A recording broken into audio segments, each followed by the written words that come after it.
Pinakamalakas na hari. Credit to the author. 106 hanggang 13. Ang mga pangalan po na nandito ay galing sa mga name generator. Kaya kung meron man pagkakatulad sa mga pangalan ng totoong tao o lugar, ito ay tunay na hindi sinasadya. Nakita ni Rochelle ang casual na ugali ni Francis, tila walang ibang henyo ang maaaring pumasok sa kanyang mata. Kahit na tumingin siya sa mga magsasaka ng ika-9 na ranggo, wala pa rin itong ekspresyon. Bahagyang nagsalubong ang mga kilay ni Rochelle at hindi niya naitago ang pang-aalipuste sa kanyang mga mata. Ang mga henyong naruroon ay napakabata pa, sinuman sa kanila ay mga kababalaghan sa kanilang orihinal na mga angkan, sekta, pamilya at lahat sila ay lubos na nagtitiwala sa kanilang sarili. Sa wakas ay napagtanto ni Francis na ang kanyang ugali ay bahagyang nakakainis.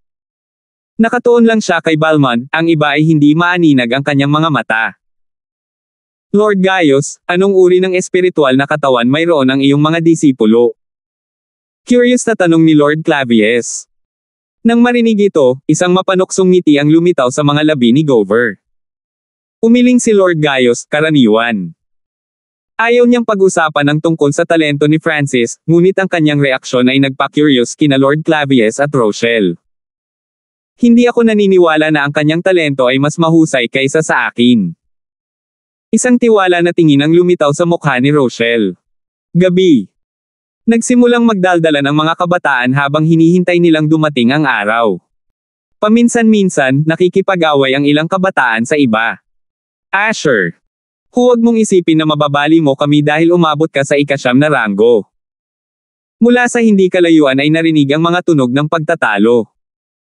Ibinaling ng lahat ang kanilang mga ulo sa direksyon ng tunog at nakita nila ang isang itim na nakadamit na kabataan ng ika-9 na ranggo na nakikipagtalo sa ilang iba pang mga kabataan. Ang nakaitim na kabataang nakadamit ay si Asher, ang tanging ika-9 na ranggo na kabataang naruroon. Isang grupo ng mga mahihina. Malamig na tiningnan ni Asher ang iba pang mga kabataan ng ika-7 at ika-8 na ranggo. Nailabas ang kanyang 9th rank aura, dahilan para hindi makahinga ng maayos ang ibang mga kabataan. Ano ang kinatatakutan natin? Sabay-sabay tayong umatake. Dalawang kabataang nasa ika-8 ranggo ang sumugod kay Asher mula sa kaliwa at kanan. Agad na nagsimulang maglaban ang tatlo. Ang bawat kabataan dito ay nagsanay sa mataas na klase ng martial arts at sila ang pinakamataas na antas sa kanilang mga ranggo ng pananaw.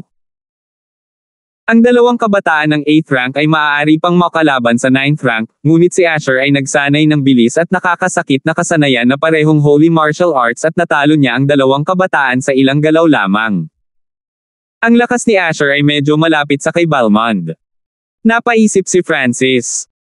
20 araw na ang nakalipas matapos umalis si Balmond at nagkaroon siya ng lakas na maihahambing sa isang half-holy martial artists noon.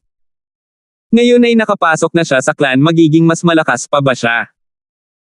Ang Asher na ito ay nagmula sa pinakamalaking pamilya sa pag-iisa, ang Turner na pamilya. Ang pamilyang ito ay nasa loob ng libu-libong taon at ang kanilang lakas ay hindi mas mahina kaysa sa isang province city. Sabi ni Lord Gaius sa mababang tono. Ito ang unang pagkakataon na narinig ni Francis na may kapangyarihan sa Cloud Country na mas malakas kaysa sa Gaius Province City.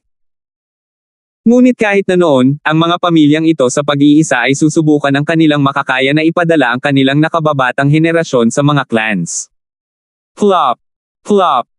Hindi nagtagal, binugbog ni Asher ang dalawang kabataang nasa ika-8 ranggo. Hahaha! First time ko sa entrance exam. Tumawa ng malakas si Asher. Unang lugar. Ang kanyang mga salita ay nagdulot ng awayan ng ibang mga henyo tulad ni Rochelle at Prinsesa Myra. May limitadong bilang ng mga lugar para sa mga gustong pumasok sa clan. Ayon sa alam ni Francis, mayroong kabuoang 3 pagsusulit at isang marka ang ibinigay para sa bawat pagsusulit. Ang isang ranggo ay ibibigay alinsunod sa kanilang mga marka na summed up, ang nangungunang 20 lamang ang tatanggapin.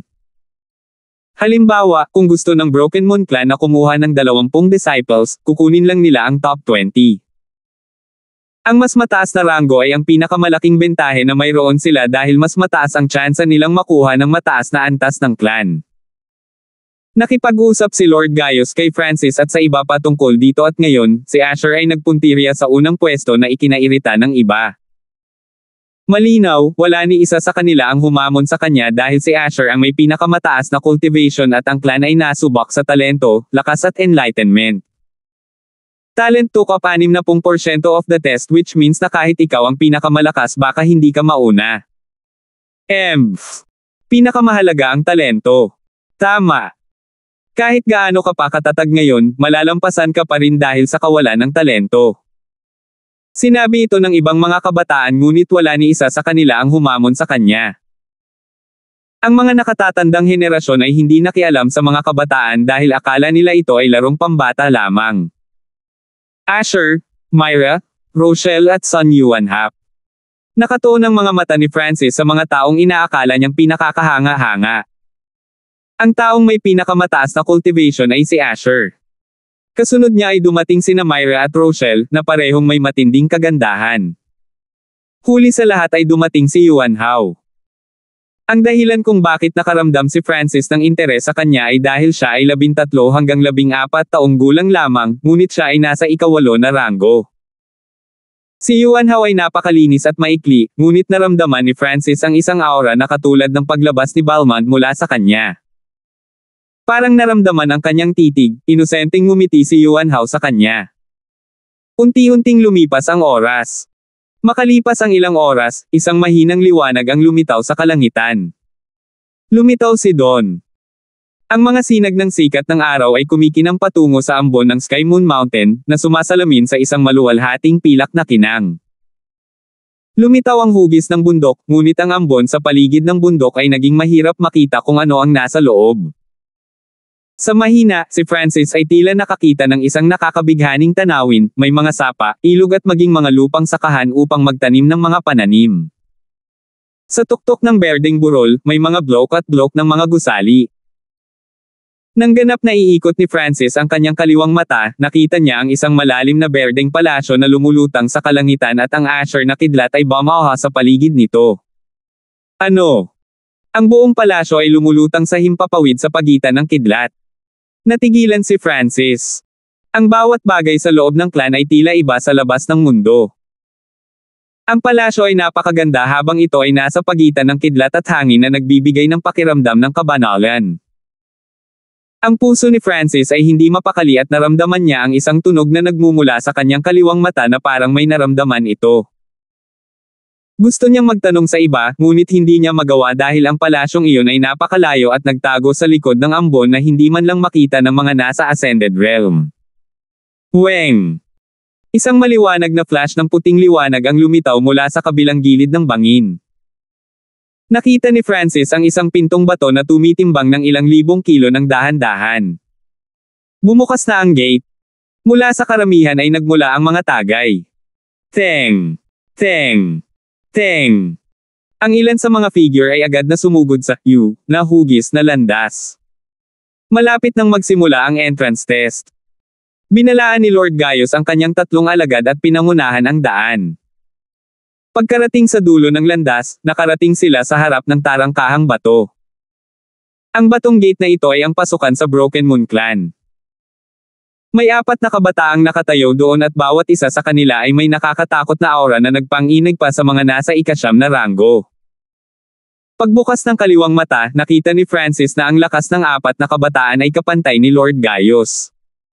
Si Lord Gaius ay mula sa Second Sky ng Ascended Realm at ang mga kabataan ay nasa paligid din doon. Sa mortal na mundo, sila ay magiging makapangyarihang mga figure, ngunit dito sila ay mga gwardya lamang. Si Lord Gaius at ang iba pa ay naglabas ng isang espesyal na token habang sila ay dumaan. Pagbati, Deacon Miller. Ang mga miyembro ng clan ay lumitaw habang ang grupo ng mga tao ay pumasok sa bundok, mayroong 10 sa kanila na bawat isa sa kanila ay naglalabas ng malakas na aura. Ang mga miyembrong ito ay nakasuot ng itim na striped shirt at lahat sila ay nasa Ascended Realm. Ang taong namumuno sa kanila ay isang nasa katanghaliang gulang na lalaki na tinawag ng iba bilang Deacon Miller. Pagbati, Deacon Miller. Lumapit lahat si Lord Gaius at ang iba pa at yumoko. Agad namang sumunod ang mga kabataang nasa likuran nila. Walang naramdaman si Francis mula kay Deacon Miller, ngunit nang imulat niya ang kanyang kaliwang mata, nakaramdam siya ng nakakatakot na kapangyarihan sa pamamagitan ng Deacon na nagpakulo ng kanyang dugo. Ang lakas ng Deacon Miller na ito ay mas malakas kaysa sa mga Masters. Kaya niyang patayin ang mga nasa Holy Martial Path sa isang daliri lang. Agad na nag-analyze si Francis at ipinikit niya ang kakayahan ng kanyang kaliwang mata dahil natatakot siyang matagpuan ng kalaban. Lahat ay sumunod sa akin. Inilibot ng mga mata ni Deacon Miller ang mga taong naruroon na para bang nakatingin siya sa mga langgam. Hindi nagtagal, dumating ang grupo sa harap ng isang malaking batong entablado. Sa entablado, mayroong isang sinag na kristal na 10 metro ang taas at kalahating metro ang lapad at kumikinang sa ilalim ng sikat ng araw. Ang unang pagsubok na spiritual sky beam, lahat ay darating at kunin ang iyong mga numero. Inutusan ni Deacon Miller ang mga nakatatandang henerasyon na kunin ang mga kabataan at irehistro ang mga kolektahin ng kanilang mga numero. Francis, numero 49. Vince, numero 50. Matapos kunin ang kani-kanilang plate number, nakita ni Francis ang ilang mga disipulo na dumating para manood. Ang isa sa kanila ay isang gwapong kabataan na nakasuot ng itim na striped shirt na nakangiti habang kinakausap si Lord Gaius, Uncle Ryan, nagkita tayong muli. Si Vince at ang iba ay tumingin sa kanya ng may pag-iingat at pagkapuot.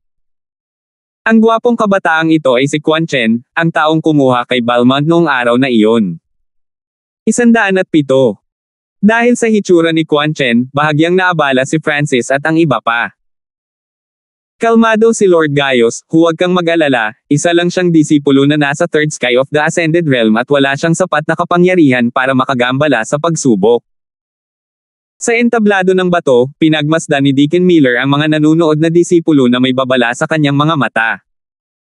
Ang mga disipulong ito ay tila natigilan ng kidlat at agad silang umatras sa isang tiyak na distansya at tumahimik. Maging si Quan Chen ay ginawa iyon, tila natatakot din siya kay Deacon Miller. Sa Broken Moon Clan, ang Deacon tier ay nasa middle tier na. Hindi lamang sila nagkaroon ng mataas na autoridad, sila rin ay nasa ascended realm. Ang unang pagsubok na, spiritual sky beam, ay sumusubok sa iyong talento. Nakikita mo ang kristal na bilog na sinag. Iyan ang mga item na ginagamit upang sukatin ang iyong talento. Pakilala ni Lord Gaius. Si Francis at ang dalawa pa ay lumingon patungo sa crystal beam na 5 metro ang taas, ito ay katulad ng kristal na bola na ibinigay noon, ngunit ito ay mas maganda. Hindi nagtagal, natanggap na ng mga kabataan ang kanilang mga plate number, kung saan nakalagay ang kanilang simpleng impormasyon. Magsisimula na ang unang pagsubok na, spiritual sky beam. Number 1 Zhang Junchen. Isang alagad ang nagpahayag. Sa entablado, si Deacon Miller ay nakaupo sa kanyang upuan habang ang mga lalaking nasa ilalim niya ay gumagawa ng lahat ng trabaho.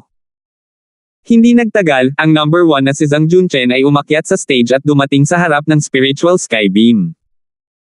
Ang paraan ng pagsubok ay pareho sa bowl ang kristal, ipunan ang iyong mental na enerhiya at ilagay ito sa sinag. Weng! Ang mga layer ng puting liwanag ay lumitaw sa sinag at ang liwanag ay umabot sa 2 metro ang taas.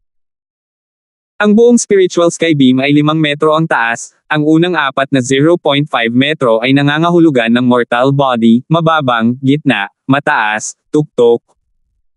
Ang talento ng kabataan ay umabot sa 2 metro, na nangangahulugan na siya ay isang peak mortal body. Gusto pa nga ng isang mortal body na pumasok sa clan. Sa panaginip mo. Umalis ka dito. Isang malamig na boses ang umalangaw-ngaw sa paligid ng entablado ng bato. Ang kabataang kakasubok lang ay bumaba sa entablado na parang nawala ang kanyang kaluluwa at kinuha siya ng mga disipulo ng clan.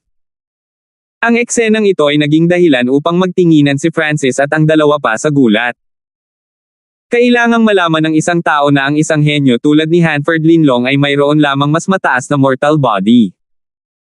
Kahit may talento na tulad niya, pinauwi agad sila. Sa totoo lang, hindi lahat ay nagkaroon ng pagkakataong subukan ang kanilang talento dahil wala silang bowl ang kristal gaya ni Lord Gaius. Di nagtagal, ang ilang iba pang mga kabataan ay tila nasubok.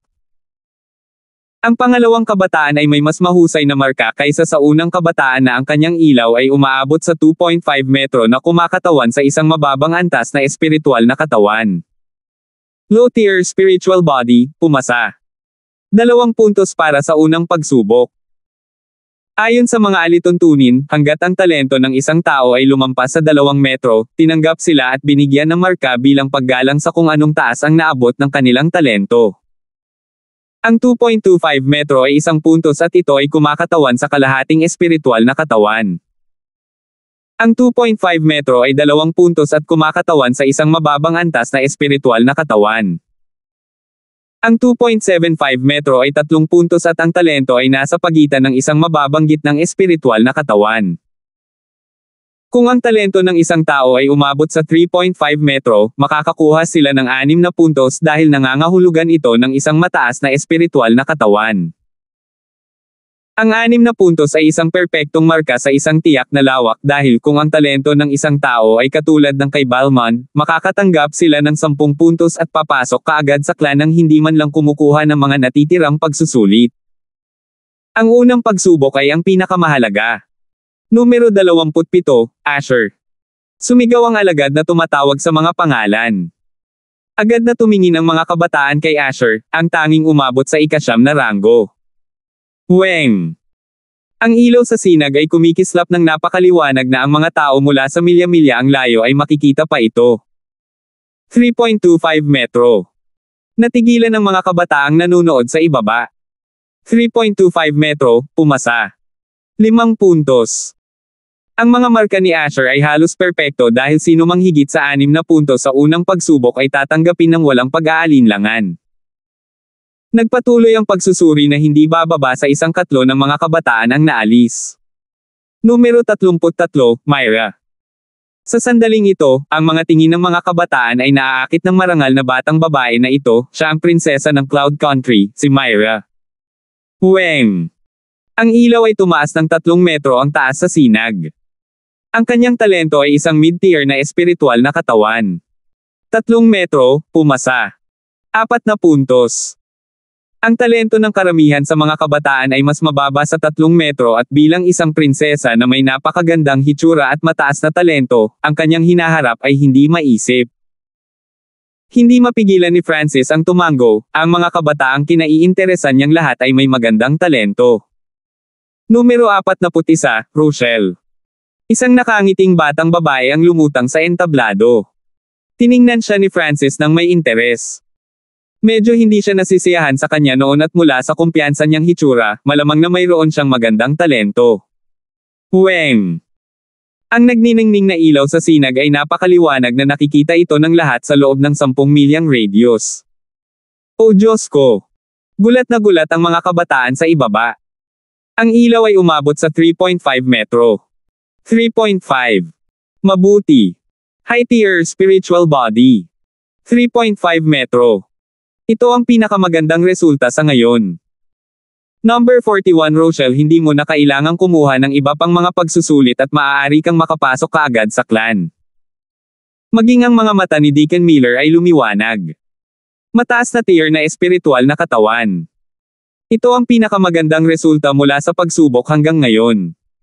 Lord Clavius, hindi ako makapaniwala na ang apo mo ay may napakataas na talento. Bahagyang gumalaw ang ekspresyon ni Lord Gaius. Haha, dito rin. Ang iyong alagad na si Francis ay hindi naman malalayo sa Yair. Napangiti si Lord Clavius.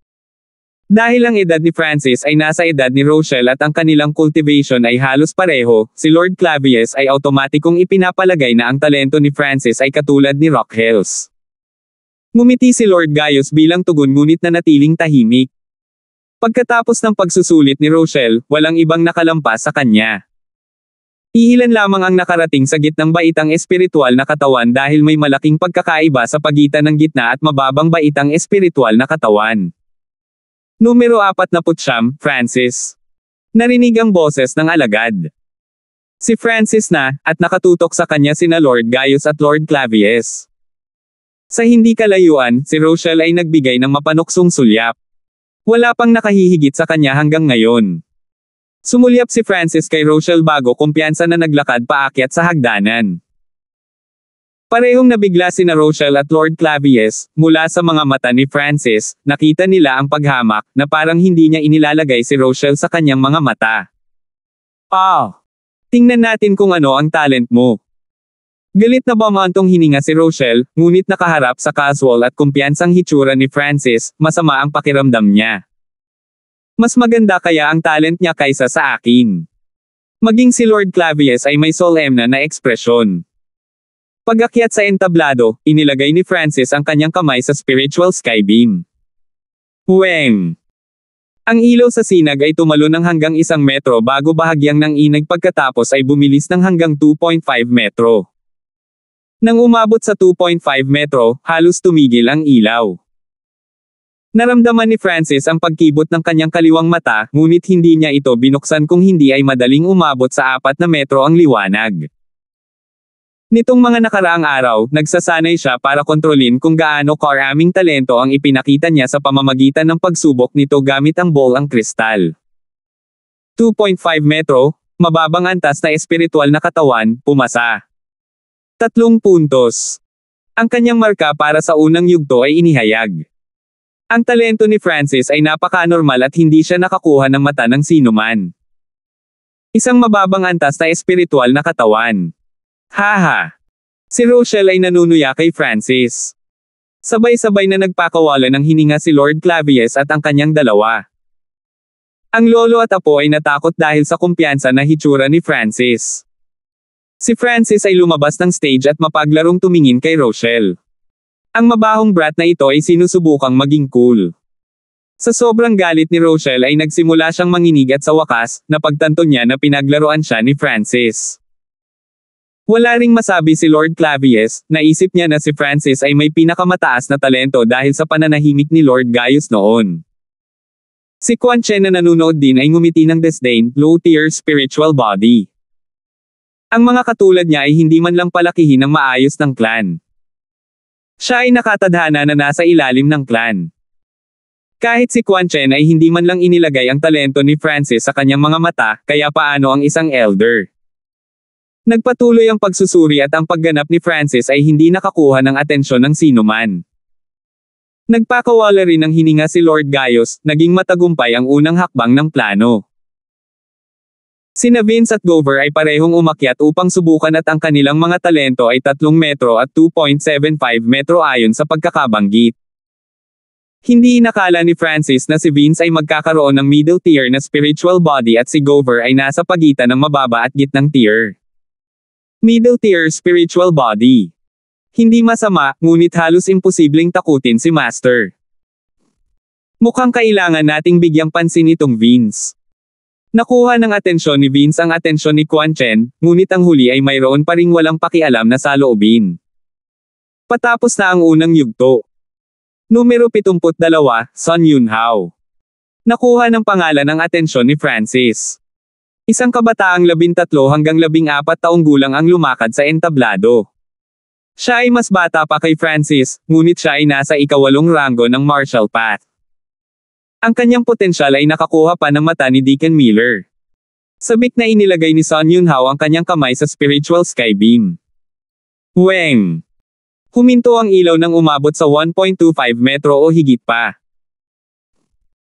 Bahagyang nagulat ang mga taong nanunood dahil naabot ni Sun Yunhao ang napakataas na antas ng cultivation sa kanyang edad. Weng! Weng! Ang ilaw sa spiritual skybeam ay biglang tumaas at bumaba at ito ay lubhang hindi matatag. Biglang tumalo ng ilaw na may taas na 1.25 metro sa 2.5 metro pagkatapos ay nahulog pabalik sa 1 metro. Kakaiba!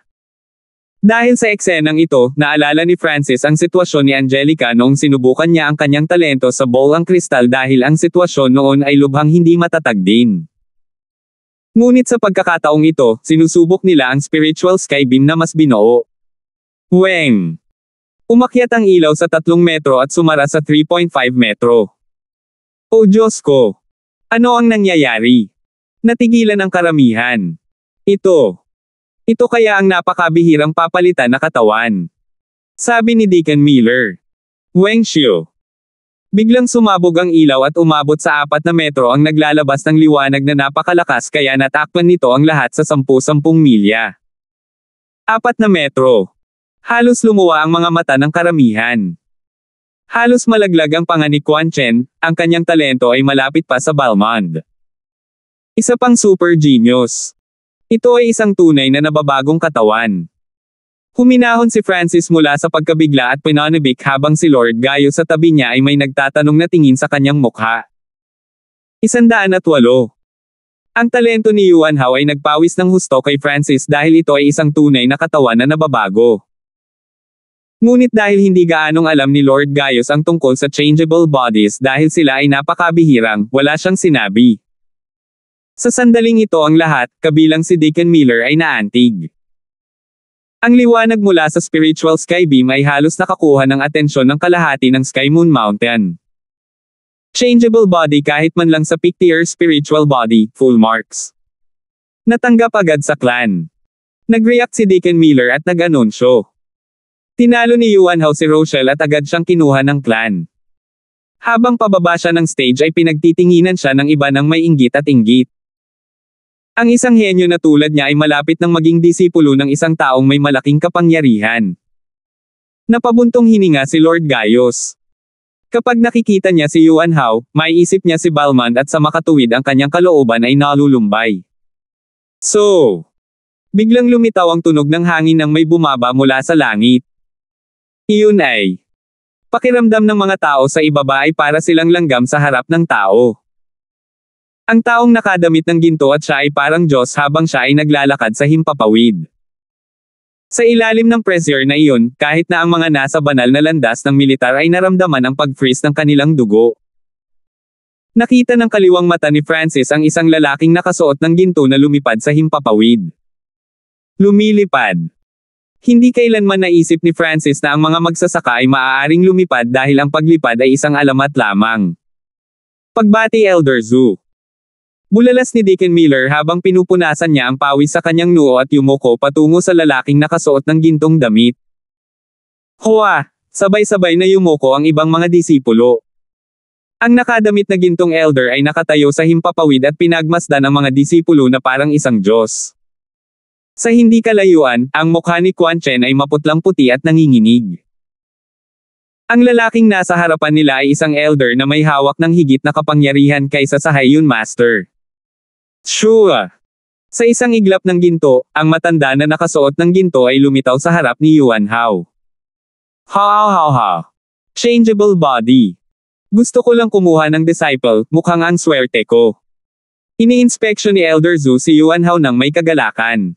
Yuan Hao. Handa ka bang kunin ang elder na ito bilang iyong Panginoon?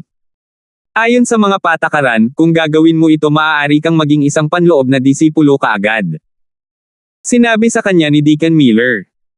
Sa ilalim ng naiinggit na mga titig, si Yuan Hao ay tumango ng may kaba, payag ang alagad. Tumawa si Elder Zhu, hinawakan siya sa kamay at naging gold blur nang mawala siya sa kailaliman ng bundok.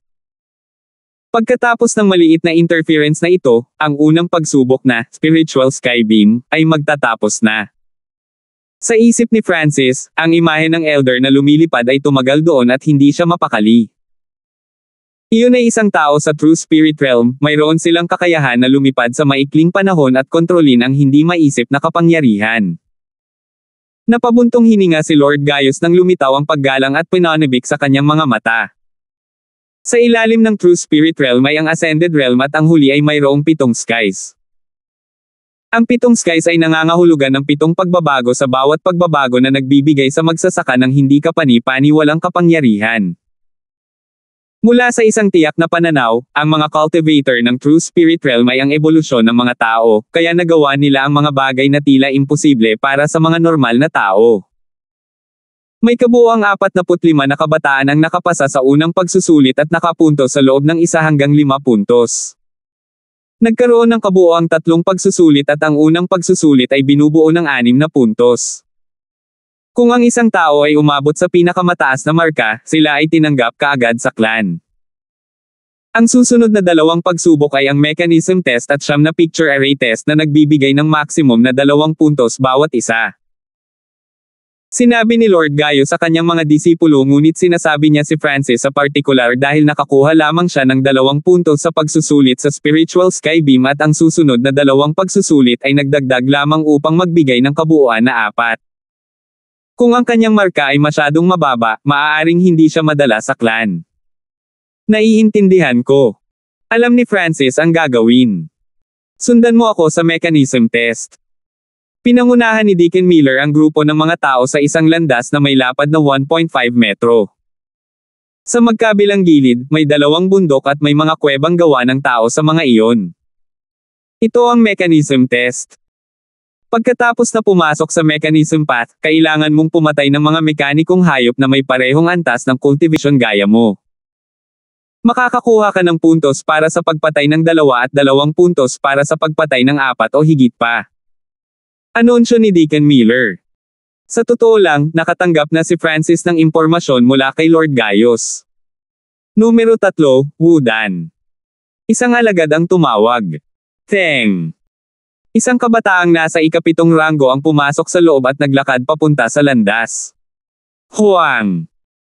Isang purong itim na mekanikal na hayop ang lumabas mula sa isa sa mga kuweba. Ang hugis nito ay katulad ng sa tao at may hawak itong karit na tumatagos patungo sa kabataan. Pang! Nagsagupaan ang kabataan at mekanikal na hayop, ngunit agad na nagbago ang ekspresyon ng mga kabataan nang siya ay umatras. Ang lakas ng mekanikal na hayop ay nasa ika-7 ranggo, ngunit ang depensa at opensa nito ay mas malakas kaysa sa ika-7 ranggo. Nangangahulugan din ito na ang mga mekanikal na hayop ay mga elite sa kanilang hanay. Ginamit ng kabataan ang lahat ng kanyang kapangyarihan at sa wakas ay naibagsak niya ang halimaw. Huang! Huang! Gumawa pa siya ng ilang hakbang at lumitaw ang 2 mekanikal na hayop mula sa mga kalapit na kuweba. Hindi maganda. Kapansin-pansing nagbago ang ekspresyon ng binata habang sinubukan niyang labanan ang mga halimaw sa parehong oras. Sa paglipas ng panahon, may ilang mga halimaw na lumabas mula sa mga kuwebo ngunit hindi sila mabilis. Kaya naman nakapatay ng isa ang kabataan dahil sa bilis nito. Isang point para sa pagpatay sa 2 halimaw. Inihayag ng alagad.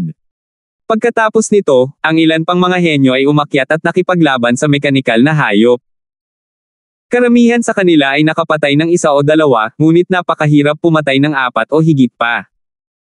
Ang depensa ng mga mekanikal na hayop ay napakalakas. Nakita ng kaliwang mata ni Francis ang sitwasyon. Maging si Asher, na nasa ika-9 na ranggo, ay nakaramdam ng pressure habang nakaharap niya ang mga mechanical beast na nasa ika-9 na ranggo. Kung mas mataas ang cultivation ng isang tao, mas malakas ang mga hayop na lumitaw, kaya kinailangan ni Asher na harapin ang mga hayop na nasa ika-9 na ranggo. Sa wakas ay nagawa niyang pumatay ng 3 hayop at nakakuha ng 1.5 puntos. Napakababa lamang ng mga kabataan ang nakakuha ng 2 puntos. Ang 2 puntos ay isang perpektong marka sa ika-2 pagsusulit, ngunit ito ba ay madaling makuha? Kailangan ng isa na pumatay ng 4 na elite ng parehong ranggo at kung minsan ay humaharap ng higit pa sa parehong oras. Numero 49, Francis. Tumunog ang boses ng mga alagad. Nagbabala si Lord Gaius, mababa ang iyong marka para sa unang pagsusulit, kaya dapat kang makakuha ng buong marka para sa pagsusulit na ito. Ang clan ay nagbigay ng kahalagahan sa talento, sa makatuwid si Quan Chen at ang iba pang mga disipulo ay umalis na. Sa kanilang mga mata, talento ang nagpasya sa hinaharap kaya ang susunod na 2 pagsubok ay hindi mahalaga. Teng! Ang figure ni Francis ay tumungo sa daanan ng mekanismo. Huang!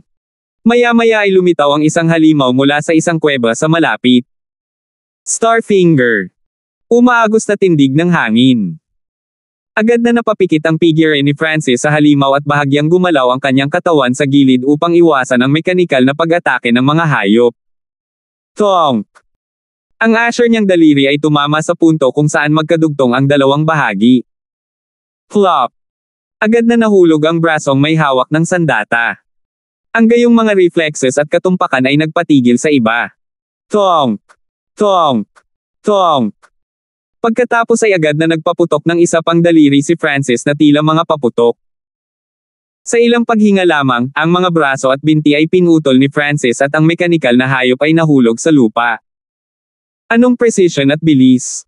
Pinaglalaruan lang niya ang mechanical beast. Hindi napigilan ni Lord Clavius na mapabuntong hininga at tumingin kay Francis sa isang bagong liwanag. Ang mga kasanayan sa daliri ni Francis ay parehong tumpak at malakas. Huwang! Huwang! Hindi nagtagal, lumitaw ang dalawa pang halimaw mula sa mga kalapit na kuweba. Starfinger! Umaagos na tindig ng hangin. Smoking transparent step. Ang figure ni Francis ay parang multo na tumalon sa harap ng dalawang mekanikal na hayop. Pagkatapos ng ilang paghinga, ang isa sa mga hayop ay pinutol ni Francis sa 8 piraso. At tulad ng ginawa niya, lumitaw ang 3 iba pang mga hayop na nagsasama-sama ng hanggang 4 na hayop na lumapit kay Francis. Ito ay kapareho ng 4 na hayop na malapit sa ika-9 na ranggo na may matinding depensa na lumalapit kay Francis.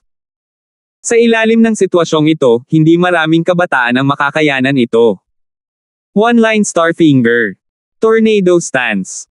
Isang malamig na liwanag ang sumilay sa mga mata ni Francis habang inilalabas niya ang kanyang daliri, na isang malawak na hanay na inaatake. Ang Tornado Stance ay isang kasanayan na maaaring magpapataas ng pinsala at lugar ng pag-atake. Huwong. Ang daliri ay diretsyong tumusok sa kung saan naruroon ang puso ng hayop. Mahirap isipin kung anong uri ng kapangyarihan ang kakailanganin upang agad na mapatay ang isang mekanikal na hayop, kailangang malaman ng isa na ang depensa ng mga makinang ito ay nasa ika-9 na ranggo. Boom! Boom! Boom! Agad na pumutok si Francis ng 3 pang daliri at bawat daliri ay madaling tumusok sa katawan ng mekanikal na hayop. Flop! Flop! Bomb! Ang iba pang 3 hayop ay nawasak na lahat ni Francis sa isang galaw at sila ay nakahiga sa sahig na hindi gumagalaw. Sa isang sandali, si Francis ay nag-alaga ng 5 halimaw, na iwan ng isang grupo ng mga nalilitong kabataan. 109. Ang pagganap ni Francis ay hindi kapani-paniwala kumpara sa kanyang karaniwang unang resulta ng pagsubok. Maging si Deacon Miller ay sumulyap kay Francis. Pumatay ng 5 mekanikal na hayop, 2 puntos. Inihayag ng alagad ang kanyang marka. Kailangan lang ng isa na pumatay ng 4 o higit pa para makakuha ng 2 puntos. May iba pa na nakakuha ng buong marka para sa pagsusulit na ito, ngunit hindi nila nagawang patayin sila sa isang hit tulad ng ginawa ni Francis. Nakakatakot na lakas. Ang kapangyarihan ng huling daliri ay maaaring makapinsala sa normal na ika-9 na ranggo. Siniyasat ni Asher si Francis. Siya ang may pinakamataas na cultivation sa grupo, ngunit wala siyang tiwala na matalo si Francis. Nagpatuloy ang ikalawang pagsubok na, Mechanism Path, at kahit na mahusay ang performance ni Francis, hindi ito inilagay ni Deacon Miller at ng iba pang miyembro ng clan dahil nakatuon sila sa unang pagsubok na umabot ng 6 na puntos. Kaya bagaman mahusay si Francis, nakakuha lang siya ng 2 puntos. Kahit gaano karami ang karanasan niya sa labanan, itatapon pa rin siya sa amin dahil sa kakulangan ng talento. Sinulyapan ni Prinsesa Myra si Francis, ngunit hindi niya ito isinasa puso. Nadama ni Francis na ang kanyang pagganap sa ikalawang yugto ay hindi naging sanhi ng atensyon ng clan at kahit na ang ibang mga kabataan ay nag-iisip na siya ay malakas, ang kakulangan ng talento ay nangangahulugan na ang kanyang hinaharap ay hindi magiging mataas. Ngunit ito rin ang gusto ni Francis, ayaw niyang magtaas ng pansin. Tumango si Lord Gaius, hindi mahalaga kung gaano kahusay ang pagganap ni Francis sa ikalawang yugto. Hindi nagtagal, natapos ang pangalawang pagsusulit. Kinakalkula ni Francis ang kanyang mga marka na umabot sa 4. Susunod ay ang 9 na hanay ng larawan. Pinangunahan ni Deacon Miller ang grupo ng mga tao sa isang lumang gusali na malapit. Sa panahong ito, ang mga nakatatandang henerasyon na nagdala ng nakababatang henerasyon dito ay lahat ay tinanggihan sa pagpasok. Maging ang mga kabataang kumukuha ng pagsusulit ay kailangang pumasok ng paisa-isa. Mukhang misteryoso ang pagsubok na ito. Bulong ni Francis sa sarili. Ang mga kabataang kumukuha ng pagsusulit ay pumasok pagkatapos ay sunod-sunod na lumabas. Karamihan sa mga henyo ay lumabas ng gusali na nakakunot ang kanilang mga kilay at naiirita. Dapat kang manatiling kalmado para sa ikatlong pagsubok, ngunit nakikita kung gaano kahusay ang iyong kaliwanagan, ang pagsubok na ito ay hindi dapat maging malaking problema. Sabi ni Lord Gayo sa mababang tono.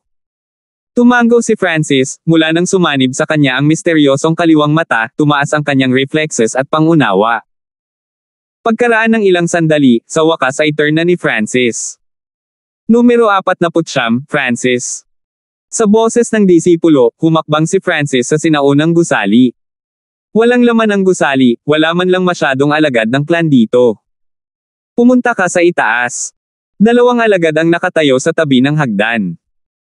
Umakyat si Francis sa hagdan patungo sa second floor at pagpasok dito, nakita ni Francis ang isang higanting larawan na nakasabit sa dingding. Ang tanawin ng larawan ay napakalalim at may pakiramdam na ito ay gumagalaw. Sa pagtutok dito, iba't ibang eksena ang sumilay sa larawan. Nagulat si Francis, may mali sa larawang ito. Ubo. Isang tunog ang hamarang kay Francis. Sa kaliwa at kanan ng larawan ay nakaupo ang isang matanda na nakasuot ng puting damit at isang matanda na pula ang mukha. Si Deacon Miller ay nakatayo lamang malapit sa labasan at bahagyang yumuko siya. Sa ikalawang palapag, kinailangan ni Deacon Miller na tumayo sa gilid at hindi man lang siya makaupo kaya napagtanto ni Francis na espesyal ang pagkakakilanlan ng 2 matandang lalaki. Siyam na picture array, illusion fish picture, lumabas. Marahang pumalakpak ang matanda na nakasuot ng puting damit at nagbago ang tanawin sa larawan sa dingding. Ang illusion fish picture ay nagkaroon ng 9 na pagbabago sa kabuuan. Ang illusion fish picture na ito ay May 9 na magkakaibang mga eksena sa kabuuan, na nagiging mas mahirap habang ikaw ay sumusulong. Ang pagsubok ay upang sabihin kung gaano karaming mga isda ang mayroon at kung ano ang kulay ng mga ito. Sabi ng matanda na nakasuot ng puting damit.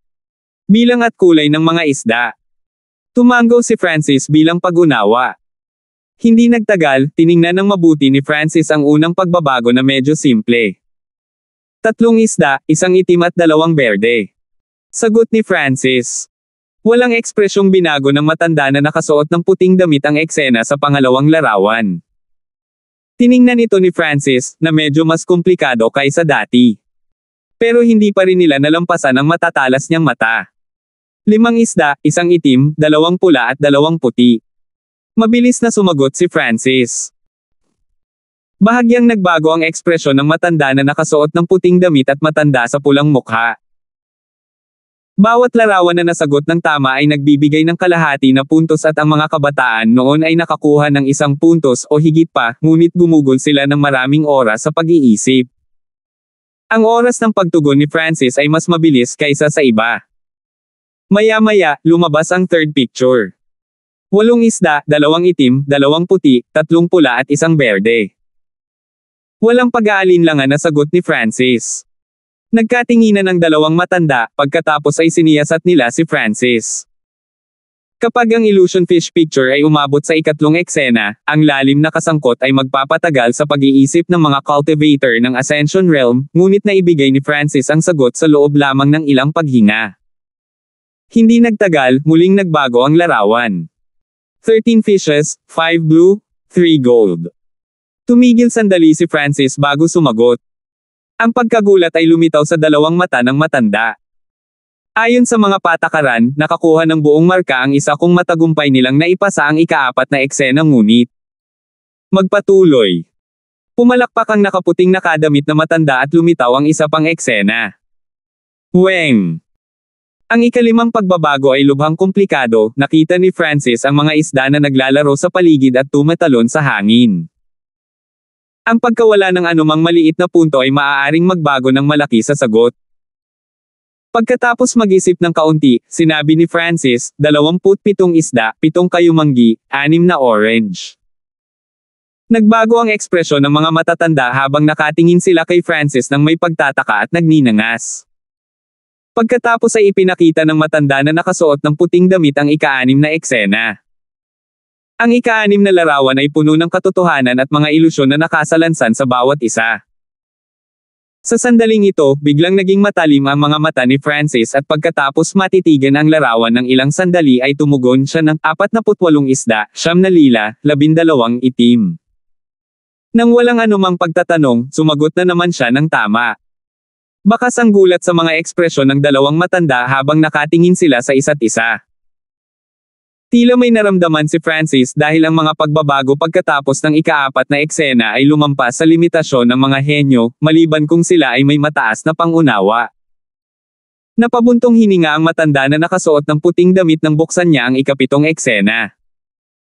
Ang ika-7 larawan ay mas mahirap kaysa dati at kinailangan ni Francis na ganap na iikot ang kanyang kaliwang mata upang makita ang katotohanan. Sa pagkakataong ito, nag-isip siya saglit bago nagbigay ng maling sagot. Nagpakawala ng hininga ang matanda na nakasuot ng puting damit at matanda na may pulang mukha.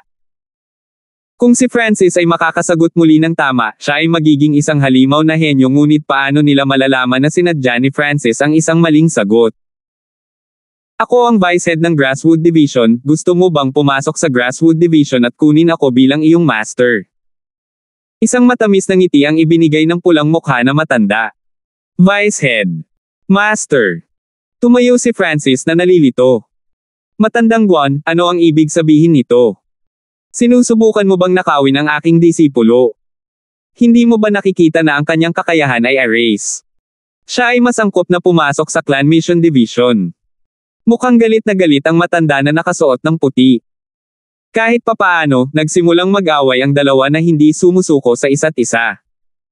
Dahil dito ay natigilan si Deacon Miller sa kalapit na sulok. Hindi niya akalain na ang isang kabataang tulad niya na may ganoong normal na talento ay magiging sanhi ng pag-aaway ng dalawang bise-ulo.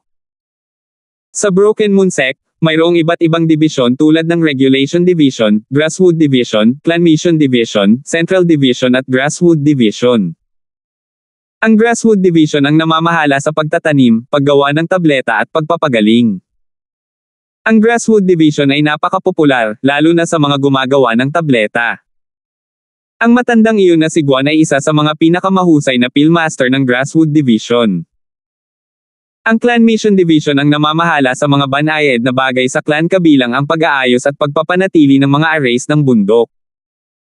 Ang matanda na nakasuot ng puting damit ay isang napakahusay na array master, na nakatapos nitong 9 na picture array kasama ang ilan pang array masters. Kabataan, sino ang gusto mong kunin bilang iyong Panginoon? Tanong ng matanda na nakasuot ng puting damit. Kabataan. Maaaring hindi mo alam kung gaano kahalaga ang isang tagagawa ng tableta at kung gaano kataas ang kanilang katayuan. Sabi ng matanda na may pulang mukha. Isang array master at isang pillmaster ang parehong gustong kunin si Francis bilang kanilang mga disipulo at ang kanilang cultivation ay parehong mas mataas kaysa kay Deacon Miller. Parehong gustong kunin ng dalawang vice head si Francis bilang kanilang disipulo, ngunit labis na nabalisa si Francis dahil ang pagsali sa isang panig ay makakasakit sa kabila. Bagamat kailangan niyang maghanap ng background pagkatapos makapasok sa clan, paano niya malalaman kung alin ang mapagkakatiwalaan? Ang isang salita mula sa Hyun Master ay maaaring maging sanhi ng takot sa dalawang vice head na ito. Ayon sa sinabi sa kanya ni Lord Gaius, ang pinakamahusay na paraan ay ang maging isang panloob na disipulo pagkatapos ay makahanap ng isang malakas na background, mas mabuti sa antas ng elder. Salamat sa iyong mabuting hangarin, ngunit wala akong karanasan sa mga arrays o table tasks. Ang nais ko lang ay maging isang panloob na disipulo, pagkatapos ay isaalang-alang ang iba pang mga bagay. Tinanggihan ni Francis ang mga alok at sinabi kung ano ang gusto niyang gawin. Ang naka-white robe elder at ang red-face na elder ay parehong bigo, ngunit sa mga liwanag sa kanilang mga mata, tila hindi pa sila sumuko dahil sinabi lang ni Francis na isasaalang-alang lamang niya ito pagkatapos maging isang inner disciple. Tapos manunood lang tayo saglit. Hindi nagtagal, ang perfect score ni Francis na 2 ay inihayag habang siya ay nag-walk out, ngunit bago siya umalis, hiniling niyang tingnan ang ika-8 at ika-9 na eksena sa Illusion Fish Picture. Pakiramdam niya ay maaaring mas komplikado pa ang mga insight na nakapaloob dito kaysa sa 4 na wind stands. Halatang hindi tatanggi ang dalawang vice head. Binuksan ni Francis ang kanyang kaliwang mata at kinopya ang 2 eksena sa sukat sa kanyang kaliwang mata. Sa oras na ito, lumitaw ang 9 na pagbabago sa kanyang kaliwang mata. Tandaan, ang elder na may malaking titik na E ay nangangahulugang isang elder, samantalang ang elder na may lowercase na e ay nangangahulugang matatandang tao. 110. Ang 9 na pagbabago ng Illusion Fish Picture ay na-replay pabalik-balik sa kanyang ulo. Naramdaman ni Francis na ang mga eksena ay naglalaman ng mga insight na napakalalim na mas mahirap pa ito kaysa sa 4 na wind stances. Kung lubos niyang naiintindihan ang illusion fish picture, maaaring may mga reward na magiging kapaki-pakinabang para sa kanya. Haha, kung naiintindihan mo ang siyam na pagbabago ng illusion fish picture, wala kaming karapatan na maging master mo. Ngumiti ang matanda na nakasuot ng puting damit. Sa kanilang pag-uusap, napagtanto ni Francis na ang matanda na nakasuot ng puting damit ay pinangalan ng Zhang at ang kanyang talento ay mga arrays, habang ang nakaharap sa pulang apelyido ng matanda ay Guan at siya ay isang mahusay na pill master. Nagpa siya si Francis na pangalanan silang Matandang Zhang at Matandang Guan. Pagkatapos umalis sa ikalawang palapag, napagtanto ni Francis na si Deacon Miller ay nakatingin sa kanya sa ibang pananaw. Kung dati, siya ay magiging langgam sa mga mata ni Deacon Miller, ngunit pagkatapos na makapasa sa ikatlong pagsusulit, sa wakas ay napagtanto ni Deacon Miller na si Francis ay hindi maaaring maliitin. Matanda Guan, bakit mo ako inaaway? Hindi mo ba nakikita na ang batang ito ay isang array genius? Galit na sabi ng matandang si Zhang. Ang isang brat ng Consolidated Realm ay nakapag-analyze hanggang sa ikapitong eksena sa Illusion Fish Picture at sa maikling panahon din, kahit na ang Array Masters ng Ascended Realm ay hindi magagawa iyon. Mali. Matandang Guan, hindi mo ba nakikita na ang taong ito ay may mahusay na mga kasanayan sa pananaw at siya ay may napakatumpak na katumpakan? Ito ang kailangan ng isang Pill Master. Sagot ng matandang nagngangalang Guan. Habang nag-uusap sila, muli silang nag-away. Nagulat si Deacon Miller, hindi niya akalain na ang isang kabataang may ganoong katamtamang talento ay makakakuha ng atensyon ng dalawang vice heads. Kanya-kanya siya sa dalawang vice head hindi lang dahil pareho silang nasa half-true spirit realm, ito rin ay dahil malaki ang naiambag nila sa clan at may autoridad sila sa ibabalang ng elders. Pagkatapos maglakad palabas ng gusali, nakipagkita si Francis kina Lord Gaius, Vince at Gover. Alam na nakatanggap muli ng buong marka si Francis, isang ngiti ng kasiyahan ang lumitaw sa mukha ni Lord Gaius. Natapos lamang ang ikatlong pagsusulit ng lumubog ang araw at ayon sa mga punto ng mga kabataan, tatanggapin ang mga kabataang nakalagay sa harapan. Ang top 20 lang ang dadalhin sa clan. Sabi ni Deacon Miller. Ang mga kabataan ay labis na kinabahan habang hinihintay nila ang kanilang mga resulta. Unang pwesto, Asher, 8 puntos. Pangalawang pwesto, Myra, 7.5 puntos. Pangatlong pwesto, anunsyo ng isang disipulo ng clan. Ikasampung pwesto, Francis, 6 na puntos. Sa ikasampung lugar lamang narinig ni Francis ang kanyang pangalan. Bagamat si Francis ay nakakuha ng buong marka para sa huling dalawang pagsusulit, ang kanyang unang resulta ay masyadong average, kaya ang kanyang pangkalahatang ranggo ay hindi mataas. Maging si Vince ay mas mataas ang ranggo kaysa sa kanya, sa ika-6 na pwesto. Matagumpay ding nakapasok si Gover sa nangungunang 20 na nireranggo sa ika-17. Ang tatlo ay tinanggap na lahat. Tuwang-tuwa at ipinagmamalaki si Lord Gaius. Ang mga kabataang naruroon ay dinala lahat ng kanilang mga nakatatanda at hindi marami ang nakapagpadala ng lahat ng kanilang nakababatang henerasyon. Lord Gaius, ang iyong tatlong disipulo ay medyo magaling. Tumawa si Lord Clavius. Naririnig ni Lord Gaius ang pagiging mapaglaro sa kanyang mga salita. Kahit na ang kanyang tatlong disipulo ay matagumpay na nakapasok sa clan, ang kanilang mga talento ay hindi mataas, kaya hindi sila makakaalis sa ilalim na klase ng clan. Sa kabilang banda, ang anak ni Lord Clavius na si Rochelle ay may itaas na espiritual na katawan at siya ay kinuha kaagad pagkatapos ng unang pagsubok. Hindi nagtagal, ang lahat ng mga pangalan ay inihayag.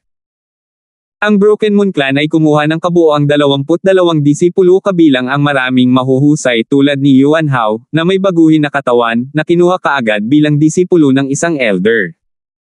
Bukod doon sina Rochelle, Asher at Myra lahat ay may nangungunang talento din. Sa parehong araw, may kabuoang 21 disipulo ang nagtungo sa Outer Class Division upang magparehistro. Si Deacon Miller ay isang regulator ng Outer Class Division at sinabi niya sa kanila ang mga patakaran. Ang grupo ng mga kabataan ay puno ng mga inaasahan habang sila ay patungo sa Outer Class Division. Oh my God, that hall! Biglang bulalas ng isa sa mga kabataan at itinuro ang Asher na palasyo sa langit. Ang Asher na palasyo ay lumutang sa hangin at sa paligid nito, may mga hampas ng kidlat habang nagbibigay ito ng sinaunang pakiramdam. Nanginginig ang puso ng mga kabataan nang makita ang eksenang ito, parang fairy tale lang. Sa totoo lang ay nakita na ni Francis ang sinaunang palasyong ito sa labas ng klan, ngunit paglapit niya, nakita niya ito ng mas detalyado. Ito ay isang sinaunang pagkasira ng Broken Moon Clan na pinangalanang Floating Crest Palace, at isa ito sa mga ipinagbabawal na bakuran ng clan. Ang sino mang makikitang pumapasok ng walang pahintulot ay papatayin. Malamig ang boses ni Deacon Miller habang sinasabi niya kung ano iyon. Pinigilan ng mga kabataan ang kanilang pag-usisa at naramdaman na ang Floating Crest Palace ay mas mahiwaga. Ang matalim na mga mata ni Francis ay nakaramdam ng sinaunang pakiramdam habang iniskan niya ang Floating Crest Palace at tumalon ang kanyang kaliwang mata. Habang nasa daan, ang tanawin ay nagpasindek sa lahat ng iba pang kabataan. Sa wakas ay inayos ni Deacon Miller kung saan matutulog ang 21 kabataan at si Francis, at ang dalawa pa ay nagpaalam na kay Lord Gaius. Tiningnan ni Lord Gaius si Francis ng malalim bago umalis. Ang figure ay napapalayo at papalayo ay tila nananatili sa puso ni Francis.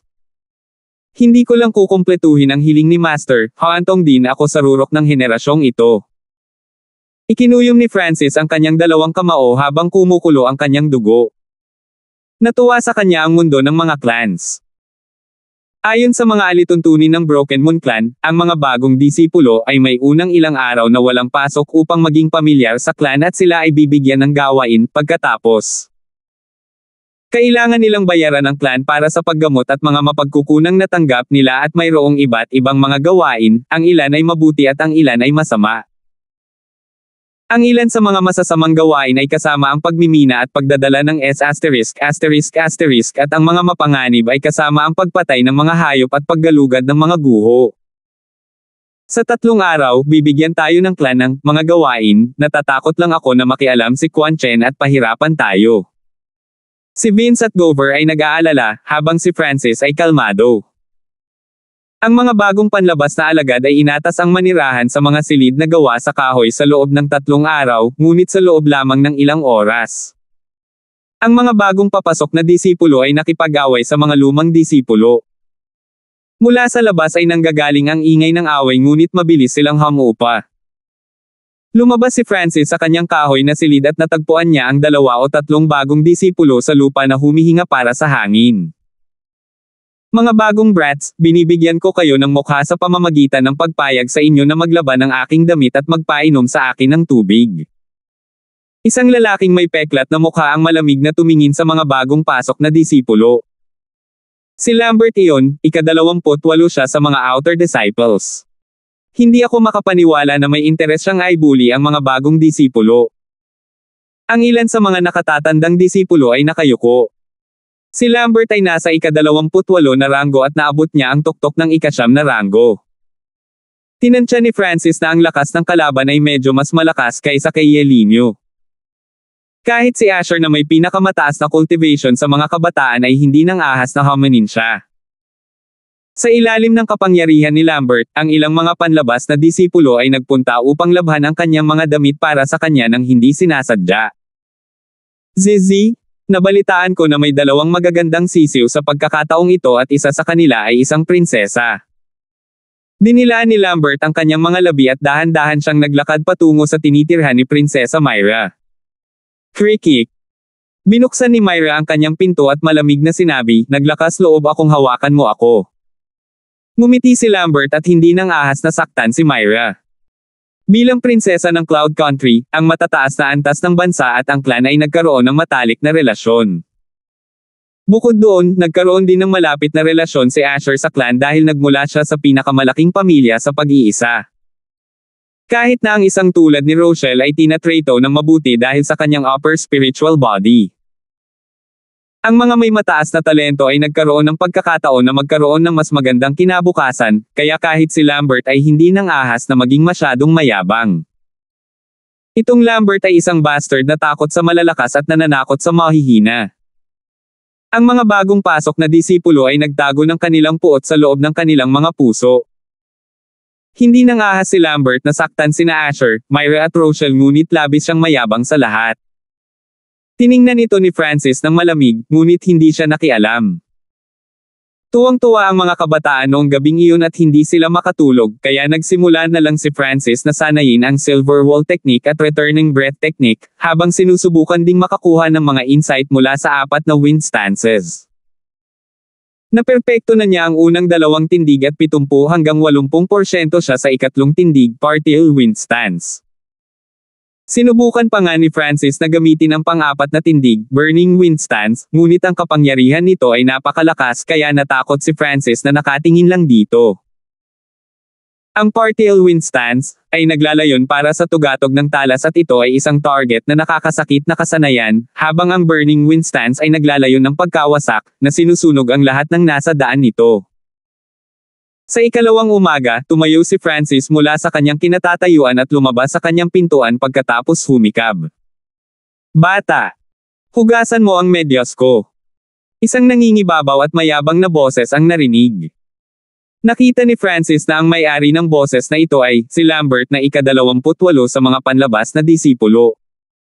Malamig at mayabang ang boses ni Lambert. Inihagis niya ang isang pares ng mabahong medyas sa harap ni Francis saka tumalikod at umalis na parang alam niyang huhugasan ito ni Francis. Sa katotohanan, alam ni Lambert ang lahat ng kanilang impormasyon.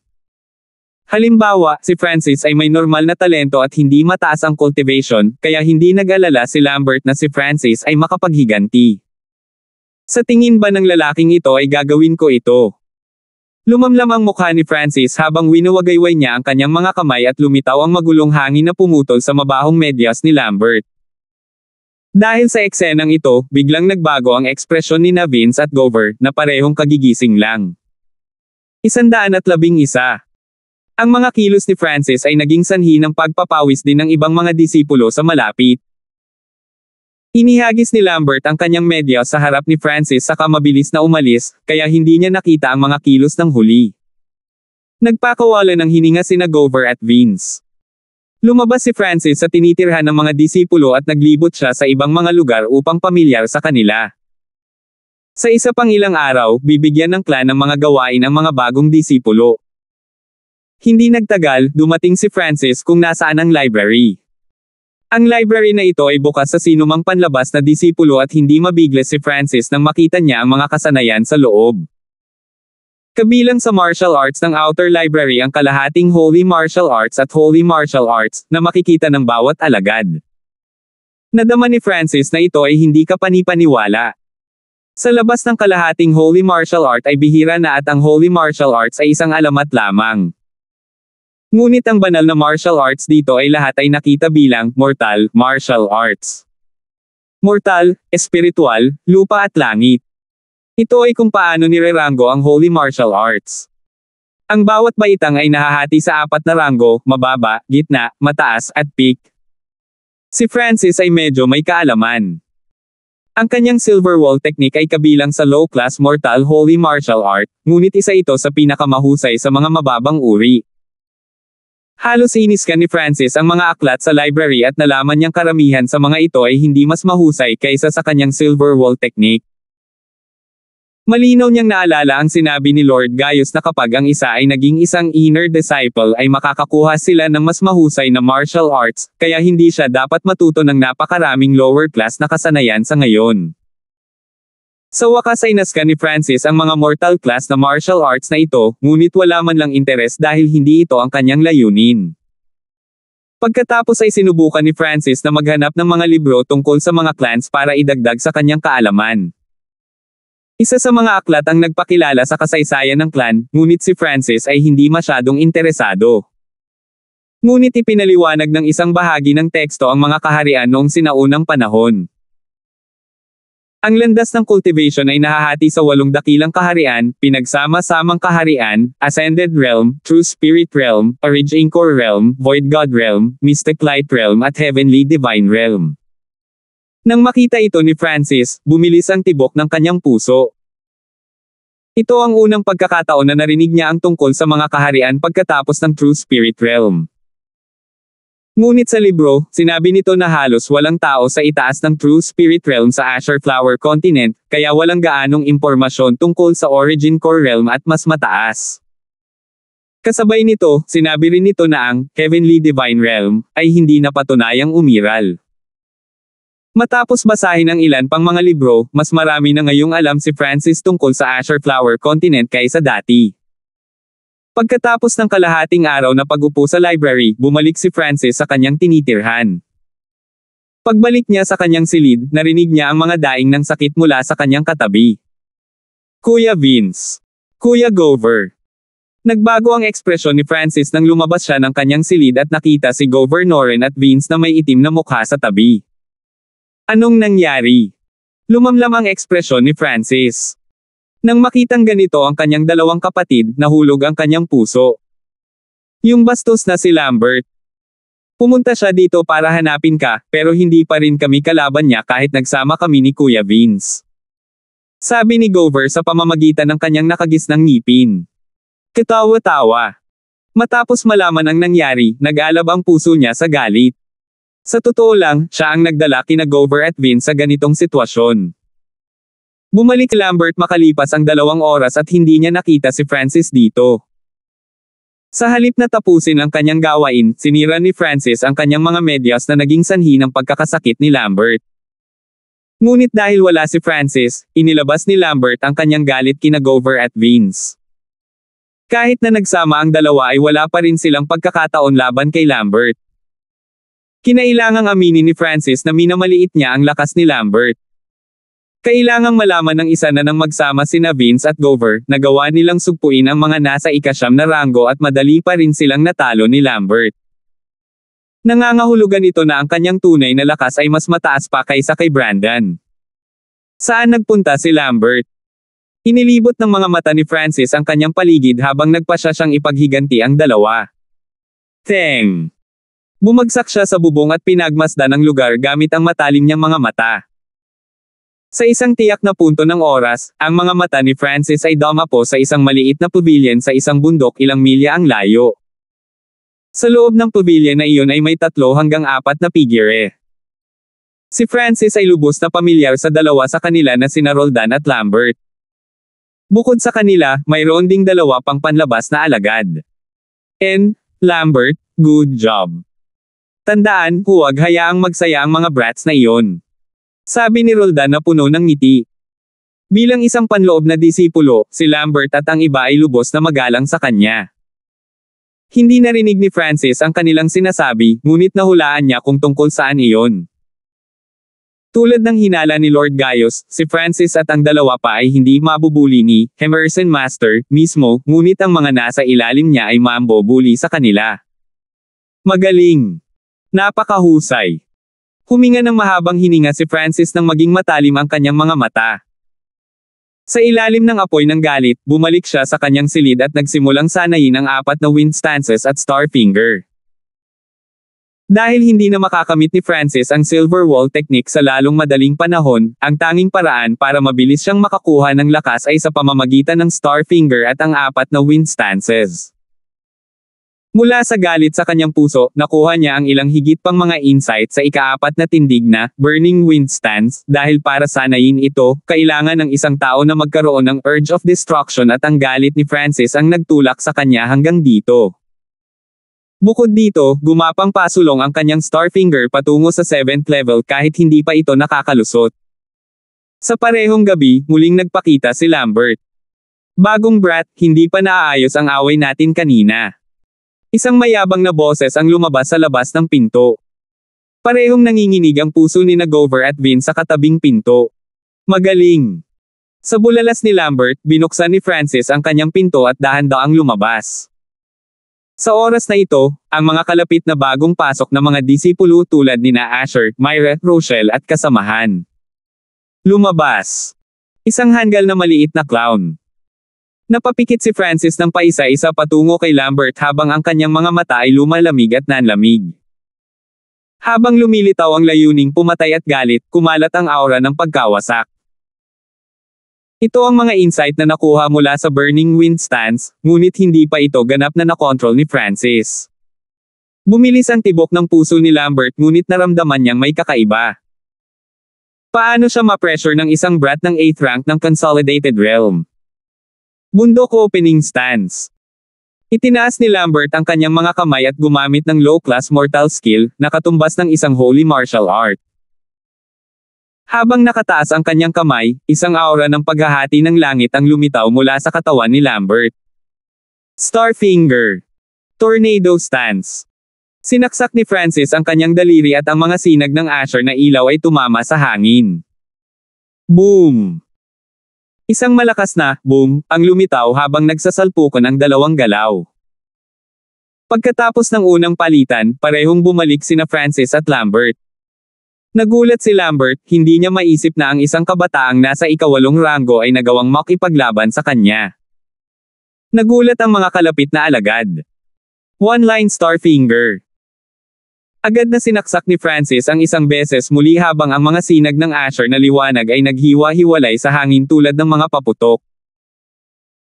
Ang kanyang Starfinger ay halos nasa ika-7 antas, na siyang pinakamataas at sa ilalim ng pagsasanib ng tornado stance, ang bilis at pinsala nito ay umabot sa isang bagong taas. Thok! Thok! Thok! Umalangaw-ngaw ang mga pagsabog sa hangin habang nagsasalpukan ang kanilang mga galaw. Kahit na ang isang taong kasing lakas ni Lambert, na nakaabot sa peak 9th rank, ay napaatras. Ilang saglit lang, lumilitaw ang maliliit na butas sa kanyang damit at bahagya siyang nasugatan. Bumukas ng bundok ang lupa. Bulalas ni Lambert at pagkatapos ay ginamit niya ang kanyang pinakamalakas na galaw na naging sanhi pa ng panginginig ng lupa. Ito ay nasa loob ng clans, kaya ang material sa paggawa ng lupa ay nalampasan ang metal. Kung ang paglipat na ito ay ginamit sa labas, ang lupa ay gumuho. Starfinger. Bahagyang tindig ng hangin. Isang manipis na layer ng talas ang lumitaw sa Asher Light. Partial wind slice, ang ika-3 sa 4 na wind stances na ang forte ay opensa. Shook. Ang inner strength sa paligid ni Lambert ay nabutas at isang madugong marka ang lumitaw sa kanyang dibdib. Kung 1 pang pulgada ang lalim nito ay tinusok na nito ang kanyang puso. Flop! Bumagsak siya sa lupa, puti ang mukha. Masyadong matalim ang galaw ni Francis noon, medyo higit pa at doon na sana magtatapos ang kanyang buhay. Huminga ng malamig ang mga kalapit na disipulo. Hindi ako makapaniwala na ang kapangyarihan ng partial wind stance ay napakalakas, pagkatapos na pagsamahin sa Starfinger, halos malampasan nito ang isang low-class mortal na kasanayan. Maging si Francis mismo ay nagulat. Ang mga insight sa partial wind stance ay kalupitan, talas tulad ng malamig na hangin sa winter. Ito ang dahilan upang maabot ng Starfinger ang isang bagong antas. Kung ang 3rd stance na partial wind stance ay napakalakas na, gaano kalakas ang 4th stance, burning wind stance? Off. Pinalipad ni Francis si Lambert gamit ang kanyang paa. Masama ang tingin niya sa asong ito na nang-aapi sa mahihina at sumuso hanggang sa malakas. Oo. Maputi ang mukha ni Lambert habang mabilis siyang umatras. Pagkatapos ng labanang ito, lahat ng mga kalapit na disipulo ay nag-iingat kay Francis habang ang mga bagong papasok na mga disipulo ay tuwang-tuwa. Parehong nagkatinginan sina Asher at Myra at nakita nila ang pagtataka sa mga mata ng isa't isa. Kuya Hanford, salamat. Nagpapasalamat na sabi ni Vince. Brother Hanford, mag-ingat. Nabalitaan ko na ang nangungunang 20 outer disciples lahat ay may cultivation na umabot sa kalahating step ascended realm. Nagbabala si Gover. Ang half-step ascended realm ay kalahating hakbang na holy martial realm na kinaroroonan ng first guard. Tumango si Francis, sa ilalim ng pressure na ito, mas marami sa kanyang potensyal ang mag-aapoy. Hanggat ang kalaban ay hindi nakarating sa ascended realm, kahit papaano ay may kapangyarihan siyang lumaban. Napakatahimik sa sumunod na 2 araw, si Francis at ang iba ay hindi man lang naabala at gamit ang pagkakataong ito, agad na nagsimulang mag-cultivate si Francis at ang kanyang Starfinger ay umabot sa ika-7 antas. Kasabay nito, ang partial wind stance ay halos ganap na natutunan. 112. Pagkatapos ng pambihirang tagumpay na ito, tiwala si Francis na kaya niyang asikasuhin ang anumang problema sa mga panlabas na disipulo. Ang Starfinger ay isang pick-class na kasanayan sa mortal na mundo at sinanay niya ito hanggang sa ikapitong antas, na nangangahulugang kahit na ang mga nasa ikasyam na ranggo ay hindi niya magiging kalaban. Ang partial wind stance ay ang nag-iisang target na nakakasakit na kasanayan sa apat na wind stance at ito ay magiging isang half-holy martial art kahit na ginamit ng mag-isa. At nang pinagsama sa Starfinger, napakalakas ng kapangyarihan na halos umabot sa middle class mortal rank. Kailangang malaman ng isang tao na ang Silver Wall technique ni Francis ay nasa low-class mortal rank at ayon sa kanyang nalalaman, iilan lamang ang mga disipulo na nagsanay ng low-class mortal na mga kasanayan sa mataas na antas. Ang mga panloob na disipulo lamang ang maaaring magsanay ng mga kasanayan sa middle-class mortal at kung hindi maabot ng isa ang Ascended Realm, hindi nila matutunan ang isang middle-class mortal na kasanayan kahit na mayroon sila nito. Nariyan pa rin ang Burning Wind stance na ngayon ko lang nakuhang insight. Bulong ni Francis. Ang huling galaw ng apat na wind stance, ang Burning Wind stance, ang pinakakomplikado sa lahat. Kung mauunawaan ko ang 60 hanggang 70% nito, baka magkaroon pa ako ng pagkakataon na hamanin ang nasa Ascended Realm. Humikab siya habang palabas ng kanyang silid para hanapin sina Vince at Gover. Mula nang matalo ni Francis si Lambert, ang tatlo ay hindi nabalisa sa anumang paraan ngunit sa sandaling ito, si Gover at Vince ay bahagyang nag-aalala. Ang mga gawaing inilaan sa mga disipulo ng clan ay bukas. Sabi ni Vince. Alam ng tatlo na may mabuti at masamang gawain. Kami ay mga panlabas na disipulo lamang. Kung hindi man lang natin malutas ang mga maliliit na problemang ito, paano natin lalabanan si Balmond? Nariyan din ang Hemerson Master Elder. Si Francis ay walang anumang kinatatakutan, ang kanyang layunin ngayon ay maging isang panloob na disipulo dahil ang mga tunay na henyo ay pawang mga panloob na disipulo. Ang mga kasing talino at malalakas na tulad nina Balmond at Yuan Hao ay naging mga panloob na disipulo at mayroon silang mga elder bilang kanilang guro. Tama, kung hindi man lang natin masolve ang mga ganitong bagay, wala na tayong karapatang kunin ang sapatos ni Balmond. Tumango sina Gover at Vince habang bumalik sa kanila ang kumpiyansa at layunin ng labanan. Habang nagsasalita ang tatlo, biglang tumahimik ang lugar kung saan nakatira ang mga panlabas na disipulo. Nandito siya.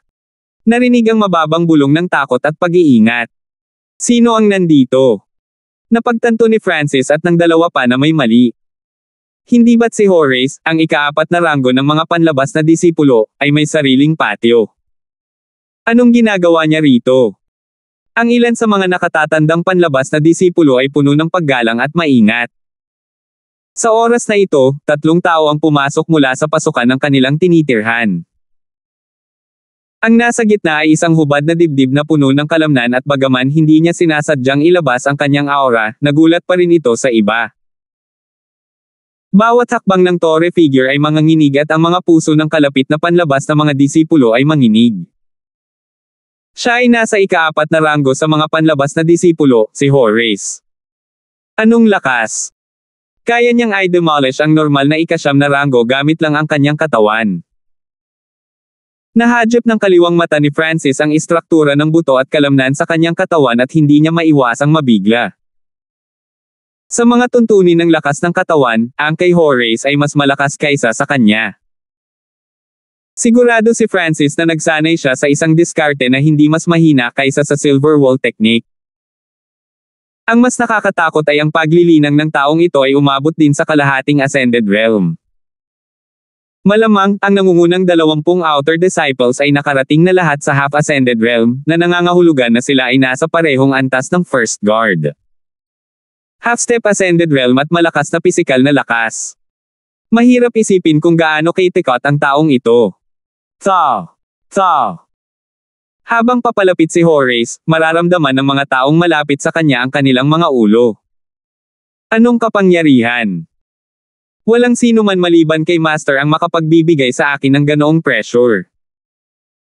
Huminga ng malalim si Vince at sinulyapan niya si Gover ng may gulat. Natitiyak nila na ang lakas ni Horace ay mas malakas pa kaysa sa First Guard at mas malakas kaysa sa normal na kalahating hakbang Ascended Realms. Tiningnan ni Francis ang dalawa sa tabi ni Horace at napagtanto na isa sa kanila ay si Lambert, na binugbog niya. Sa kanang bahagi ni Horace ay isang maikling buhok na kabataan na ang cultivation ay umabot din sa kalahating hakbang Ascended Realm. Bakit nandito rin si Fredrin, ika-13 na ranggo ng mga panlabas na disipulo?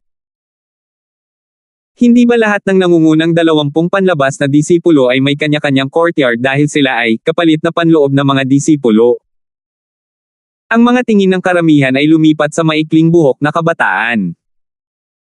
Ang tatlo ay pinangunahan ni Horace, ika-4 sa mga panlabas na disipulo. Bukod sa kanya ay naroon din si Fredrin, ika-13 na pwesto. Ang pinakamahina ay si Lambert, ika-28 na ranggo na umabot sa pinakamataas na ika-9 na ranggo ng Consolidated Realm. Malamig na tumawa si Lambert habang nakatingin sa direksyon ni Francis, pagkatapos ay may ibinulong siya kina Fredrin at Horace. Pagkatapos ay ibinaling nina Horace at Fredrin ang kanilang mga tingin kina Francis, Gover at Vince. Naramdaman na lamang nina Vince at Gover na nanigas ang kanilang katawan at ang kanilang mga hininga ay naninigas. Dahil sa hindi nakikitang pressure na iyon, napabuga sila ng hangin, tanging si Francis lang ang normal. Lambert, napakawalang kwenta mo. Ni hindi mo matatalo itong tatlong maliliit na brats. Umiling si Fredrin. Ngumiti si Lambert at lubos siyang gumagalang sa dalawang ito.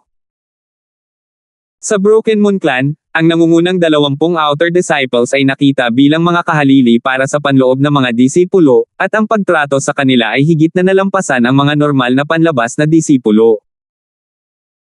Alam na alam niya kung gaano kaitikot ang dalawang nasa harapan niya, si Fredrin lang ang nagawang talunin siya sa dalawang galaw. Hindi pa ngayon ang oras, sasabihin ng iba na binyo-bully natin itong mga bagong disciples. Hintayin mong maibigay ang mga gawain, tapos gawin mo kung ano ang gusto mo. Masyadong tamad si Horace na tumingin kay Francis and Co. Si Fredrin ang tumingin sa tatlo ng may interes. Ang tatlong kabataan ay hindi pa nakakarating sa 9th rank, ngunit isa sa kanila ay nagawang talunin si Lambert na nasa peak 9th rank na ikinagulat niya ng bahagya. Si Horace at ang dalawa ay dahan-daang naglakad patungo sa isang bilog kung saan nakatira ang mga bagong disipulo pagkatapos ay umalis. Ang mga kalapit na disipulo ay nagpakawala ng mahabang hininga, lahat sila ay nag-iingat sa mga substitute inner disciples, lalo na kay Horace dahil may chismis na nagsasabing hinamon niya ang isang panloob na disipulo ng Ascended Realm. Ang natitirang araw ay lumipas ng maayos. Sa ikalawang umaga, lahat ng mga bagong alagad ay lumabas. Isang vice-deacon ang nagpalibot sa lahat ng mga tao na may mabagsik na mukha. Paglalaan ng mga gawain. Mabilis na lumabas ang mga bagong alagad sa kanilang mga silid. Hindi nagtagal, ang 21 disipulo ay nagtipon kasama sina Asher, Myra at Rochelle sa harapan at napagtanto ni Francis na ang cultivation ni Asher ay umabot na sa peak 9th rank, habang sina Rochelle at Myra ay parehong nakarating sa peak 8th rank din. Paano mabilis na umuunlad ang kanilang paglilinang? Nagulat si Francis, mauunawaan ang pagpapabuti ni Rochelle dahil mataas ang talento niya. Ngunit sina Myra at Asher ay parehong nasa middle tier spiritual body, hindi man mas mahusay kaysa kay Vince. Binuksan ni Francis ang kanyang kaliwang mata at nakita ang mga bakas ng mga mapagkukunan na naninirahan sa loob ng katawan ni Myra at Asher. Naunawaan niya kaagad na hindi normal ang pagkakakilanlan ng dalawa, ang isa ay isang prinsesa habang ang isa ay mula sa pinakamalaking pamilya, at parehong may koneksyon sa clan. Lumingon si Rochelle at nagkataon na nakipagpalitan ng tingin kay Francis at lumitaw ang isang panunuya sa kanyang mukha. Nairita na si Rochelle sa ugali ni Francis bago ang pagsusulit, ngunit ang kanyang pagpapanggap na misteryoso, ay nabigla sa kanya at sa kanyang lolo. Hanggang sa huli lang niya nalaman na nalinlang sila ni Francis, ang isang maliit na low-tier spiritual body ay karaniwan lamang sa mga angkan. Hindi man lang ito may kumpara sa kanya. Nakaharap sa titig ni Rochelle, walang kahihiyang kinusot ni Francis ang kanyang mga mata at naglagay ng innocent na ekspresyon. Napaka-normal ng talento ng bastard na ito, ngunit naglakas loob siyang hindi maglagay ng anuman sa kanyang mga mata. Galit na galit si Rochelle kaya tinapakan niya ang kanyang paa habang bahagyang namula ang kanyang mukha. Inisip niya na si Francis ay isang poloka sa ilalim ng balon, ngunit sa tuwing nakikita niya si Francis, nagkakaroon siya ng gana na hampasin siya. Susunod, i-aanunsyo ko ang iyong mga gawain. Malamig na pinagmasdan ng Vice Deacon ang lugar at agad na nawala ang lahat ng tunog. Kahit na ang lakas at kapangyarihan ng Vice Deacon ay hindi kasing taas ng isang deacon, nalampasan pa rin ito ang karamihan sa mga panloob na disipulo. Ang kaliwang mata ni Francis ay biglang lumiko sa isang kahoy na bubong ilang milya ang layo. Sa bubong ay nakaupo ang tatlong tao, sina Horace, Fredrin at isa pang lalaking nakasuot ng itim na striped shirt, si Roldan. Hihihi, medyo may relasyon si Vice Deacon Wang sa aking guro. May kailangan lang akong sabihin at gagawin niya ang mga taong iyon na hindi makakuha ng anumang magagandang gawain. Si Roldan ay parang manunood na nanunood ng palabas. Sa sandaling ito, inihayag ng pangalawang deacon ang lahat ng mga gawain. Si Prinsesa Myra ay ipinadala sa Grasswood Division kung saan siya ay magiging isang apprentice sa paggawa ng tableta, ito ay isang trabaho na naging dahilan ng pagkainggit ng iba. Susunod, sina Asher at Rochelle ay parehong nakatanggap din ng magagandang trabaho na lahat ay nasa loob ng inaasahan. Pagkatapos ng tatlong ito, ang mga gawain ng iba ay mabuti at masama, bagaman walang mas mahusay kaysa sa unang tatlo. Sa wakas, turn na ni Francis and Co. Pupunta si Vin sa mga patlang ng gamot sa North Mountain at bitbitin ang lahat ng S******, iwiwizek ang mga pataba at diligan ang mga halaman. Bawat araw ay kailangan mong kumpletuhin ang 1/3 of a nanogram isang hektarya. Si Gover ay dapat na isang transporter, nagdadala ng basura pababa sa bundok, na nagsusuma ng hanggang 25,000 kilo bawat araw. Sa pagsasalita hanggang dito, ang ibang mga disipulo ay tumingin kay Francis at sa dalawa ng may awa. Hindi sumaway si Francis dahil lahat ito ay nasa loob ng inaasahan. Dito nagtatapos ang mga task allocation. Isinara ng Vice Deacon ang maliit na libro sa kanyang kamay. 113.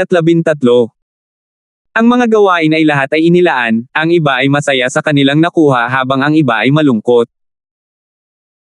Iilan lamang ang mga taong nakatanggap ng magagandang gawain, ngunit ang iba ay walang pagpipilian dahil sila ay mga panlabas na alagad at mga baguhan, ang pinakamababang klase ng angkan. Ang pinakamalas ay sina Vince at Gover na ang mga trabaho ay masama at sila ay may malaking dami, kaya hindi na sila magkakaroon ng maraming oras upang magsaka. Matapos ipahayag ang mga gawain, isinara ng Vice Deacon ang kanyang handbook at aalis na siya. Natigilan si Francis, bakit lahat ng iba ay may gawain at hindi siya? Sina Asher, Myra, Vince at Gover ay lahat ay may mga gawain kahit na ang ilan ay mabuti at ang ilan ay mahusay, ngunit ang Vice Deacon na iyon ay hindi man lang binanggit si Francis. Wait! Vice Deacon! Tumawag si Francis. Ano? Pananagutan ko lang ang pag-anunsyo ng mga gawain, ang mga trabahong ginagawa mo ay hindi pinapansin ng iba. Ang kawalang kasiyahan ay lumitaw sa mukha ng Vice Deacon habang nakatingin siya kay Francis. Biglang huminto ang simoy ng hangin. Isang hindi mabata na presyon ang lumitaw at ang mga hininga ng mga kabataan ay tumaas. Sa wakas ay napagtanto nila na ang taong nakatayo sa kanilang harapan ay isang Vice Deacon. Mayroon ding isang grupo ng mga tao na tuwang-tuwa kay Francis. Kasama si Rochelle, ngunit pinagpawisan pa rin siya para kay Francis. Maaari ko bang tanungin si Vice Deacon Wang kung bakit hindi ako nakakuha ng gawain? Ang mga kilos ni Francis ay magalang at maingat. Malinaw niyang alam na ang taong ito sa harap niya ay ilang beses na mas malakas kaysa kay Lord Gaius. Bilang Vice Deacon, ang kanyang cultivation ay nasa 5th skies of the Ascended Realm, kahit na ang mga panloob na disipulo ay hindi siya masasaktan. Ang mga salita ni Francis ay naging dahilan upang maghinala ang ibang mga kabataan. Bakit lahat ng iba bukod sa kanya ay nakakuha ng gawain? Anong pangalan mo? Walang ekspresyon si Vice Deacon Wang. Francis.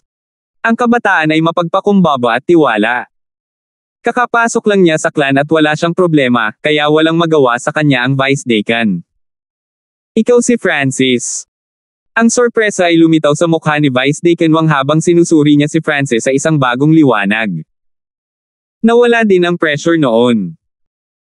Napagtanto ng mga may magandang pangunawa na ang ekspresyon ng Vice Deacon ay naging mas mabait na parang mahalaga si Francis. Oo. Sagot ni Francis, hindi niya inaasahan na makikilala siya ni Vice Deacon Wang. Ubo-ubo, dahil sa ilang mga espesyal na dahilan, ang iyong gawain ay hindi pa napagpasyahan. Napangiti si Vice Deacon Wang. Ano? Nagulat ang mga bagong disipulo, bakit naging magalang si Vice Deacon Wang? Talagang may nangyayari kapag hindi tumuloy ang isa sa pamantayan. Kumikislap ang mga mata ni Francis, ngunit hindi na nagsalita pa ang Vice Deacon nang umalis siya. Sa pagiging Vice Deacon, mataas ang posisyon niya at ibinigay lamang sa kanya ang trabahong ipahayag ang mga gawain, hindi ang mga detalye. Sina Asher at Prinsesa Myra ay nag-inspection kay Francis gamit ang isang bagong ilaw. Nagulat sila sa pagganap ni Francis sa second exam, ngunit hindi nila ito inilagay sa puso dahil ang kanyang talento ay kaya-kaya lang. Sa pagkakataong ito, si Francis lang ang hindi nakakuha ng gawain. Medyo nairita si Rochelle, una niyang makikita si Francis na mawawala ng mukha ngunit ang huli ay nakakuha ng espesyal na pagtrato sa halip. Maging sina Gover at Vince ay parehong curious din. Umiling si Francis, ibig sabihin ay hindi rin niya naiintindihan. May kabuuang 21 disipulo bukod kay Francis ang lahat ay nakakuha ng kanilang mga gawain. Sa parehong araw, sina Vince at Gover ay parehong pumunta upang magulat sa tagapangasiwa. Nasa parehong lugar ako ng bastard na si Lambert. Mas madali ang trabaho niya kaysa sa akin. Ang mukha ni Gover ay berde. Ang larangan na aking ginagalawan ay nasa ilalim ng kontrol ni Fredrin at ang aking trabaho ang pinakamahirap sa lahat. Pangit din ang ekspresyon ni Vince. Nang marinig ito, nagbago ang ekspresyon ni Francis. Lambert, Fredrin. Nangangahulugan ito na mayroon pa ring Horace. Ang tatlong ito ay nasa panig ni Roldan. Sa parehong araw, sina Gover at Vince ay parehong pumunta sa kanilang sariling mga seksyon upang tapusin ang kanilang mga gawain. Mula sa pananaw ng iba, isang kaluwalhatian ang pumasok sa isang clan, ngunit wala sa kanila ang nakakaalam na ang mga panlabas na disipulo ay nasa ilalim lamang ng ilalim. Hindi man lang sila nakakuha ng maraming mapagkukunan. Ang ginawa lang nila ay tumulong sa mga usapin ng clan. Biglang naalala ni Francis ang sinabi ni Lord Gaius. Pagkatapos na makapasok sa clan, ang iyong unang layunin ay maging isang inner disciples dahil ang mga panlabas na disipulo ay hindi mahalaga. Kung ang isa o dalawang panlabas na disipulo ay namatay, ang clan ay walang pakialam. Tanging mga panloob na disipulo ang paprotektahan at palalakihin ng clan. Sa oras na ito, ang Hemerson Master ay mahihirapang saktan ka. Ang mga panlabas na disipulo ay parang mga langgam, kung ang ilan sa kanila ay namatay, ang mga nakatataas na posisyon ng clan ay hindi natatutol. Sa pamamagitan lamang ng pagiging isang panloob na disipulo ay makapasok ang isa sa tunay na bilog ng clan. Dahil wala siyang gawain, nagpasya si Francis na tingnan ang trabaho ng kanyang dalawang kapatid. Si Vince ay nagdidilig, nagpapataba at nagbubuhat ng lahat ng S*** sa buong bukirin, isang nakakapagod at maruming trabaho. Ang mga may katulad na gawain sa kanya ay may mas madaling trabaho. Newbie, mas mabilis. Kapag hindi ka natapos sa gabi, ibabawas ang iyong sweldo. Isang malamig na boses ang nanggaling sa kalapit na bahay. Napatingin si Francis at nakitang itinulak ni Fredrin si Vince. Sawa na si Vince ngunit napigilan lang niya ito. Halimbawa, si Francis at ang iba pa ay makakatanggap ng isang substandard na grade primal crystal stone bawat buwan at makakatanggap sila ng iba't ibang uri ng mga table tasks. Ang mga primal na kristal na bato ay sinasabing nabuo mula sa langit at lupa at naglalaman ang mga ito ng enerhiya na mahusay para sa paglilinang. Ang tunay na primal crystal na mga bato ay nagkakahalaga ng malaking halaga at maaari nilang lubos na mapataas ang bilis ng paglilinang ng isang tao at ang mga nasa ascended realm ay ipaglalaban pa ito. Hinati sila sa iba't ibang grado, mababa, gitna, itaas at sukdulan, ngunit bilang mga panlabas na disipulo, hindi nila makukuha ang mga tunay na primal na kristal na bato o kung hindi, lahat sila ay nakarating na sa ascended realm gamit ang mga ito. Ngunit kahit na noon, ang mga substandard na kristal na bato ay mas mahusay kaysa sa mga mapagkukunan ng mortal na mundo. Ang mga pills na ibinigay din ng clan ay nakita bilang Wally pills. Sa labas, ang pinakamababang tier ng resources na ibinigay ay mas mahusay pa kaysa sa Burning Body Strengthening pill na ginamit ni Francis dati. Galit na galit si Vince, ngunit hindi siya nang ahas na sumabog. Una, si Fredrin ang tagapangasiwa dito, kung sasawayin siya, maaaring parusahan siya ni Fredrin. Pangalawa, masasaktan ng husto si Vince kung ibabawas ang kanyang sweldo. Hanggang ngayon, hindi tumutol si Vince. Nang makita ito, gustong tumulong ni Francis. Tumigil ka dyan. Walang makakakumpleto sa kanyang gawain para sa kanya. Mahigpit na naglakad si Fredrin. Walang patakarang ganito. Sa totoo lang, kapag abala sila, maaari silang humingi ng pahinga at hayaang may pumalit. Hindi ako naniniwala na si Brother G ay mananatili dito araw-araw at hindi maglilinang. Kalmado si Francis habang sinasabi niya ang mga dahilan. F*****off. Ako ang namamahala sa lugar na ito, walang makikialam. Naiinip na sabi ni Fredrin. Hindi siya nakinig sa dahilan.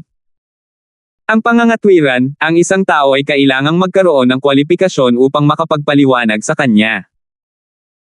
Sa kanyang mga mata, si Francis at ang iba pang mga baguhan ay mga laruan lamang sa kanyang kamay. Naiintindihan ko kung ano ang sinusubukan mong gawin, ngunit dapat kang umalis. Sinubukan ni Vince na sabihin kay Francis na umalis. Fredrin, narinig ko na isa ka sa 20 kapalit na inner disciples. Isang ngiti ang lumitaw sa mga labi ni Francis. Tama, ano ang gusto mo? Ang ekspresyon ni Fredrin ay mayabang at superior. Bilang isang kahalili na panloob na disipulo, ang kanyang pagtrato ay mas mahusay kaysa sa lahat ng iba pang panlabas na mga alagad. Mula sa isang tiyak na pananaw, sila ay mga panloob na disipulo. Ang kailangan lang nilang gawin ay maabot ang ascended realm at agad silang magiging isa. Ayon sa mga alituntunin ng clan, maaari kitang hamanin. Kung ako ang mananalo, maaari kitang palitan bilang isang kapalit na panloob na disipulo. Lumakas ang layunin ng labanan mula kay Francis. Hamon. Hinahamon ng isang kapalit na panloob na disipulo. Ang pagtatalo ay nagdulot ng atensyon ng ilan pang malapit na panlabas na mga alagad. Kuya Hanford, huwag magmadali. Nagbago ang ekspresyon ni Vince. Ang 20 kapalit na panloob na mga disipulo ay ang mga piling tao ng mga panlabas na disipulo. Ang kanilang cultivation ay umabot na sa kalahating hakbang ascended realm at bilang ika-13 na rango, si Fredrin ay kasing lakas ng first guard. Hahaha. I admire your courage. Ayon sa rules, kailangan mong mag-apply para hamanin ako. 3 days after that, makakalaban mo na ako. Sa 3 days na yun, hindi ako mahihirapan sa kaibigan mo pero kapag nabigo ka, magiging aso na lang siya. Tumawa ng malakas si Fredrin habang itinuturo si Vince.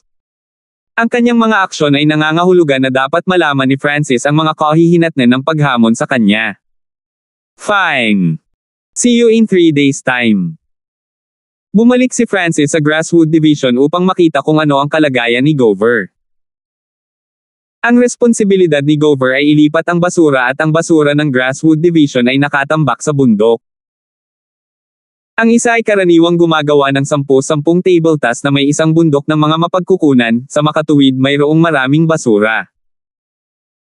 Ang paggawa ng tableta ay nangangahulugan ng pagtitipon ng asensya ng pagkakaiba ng mga halaman at ang iba pang 99% na natitira ay magiging basura.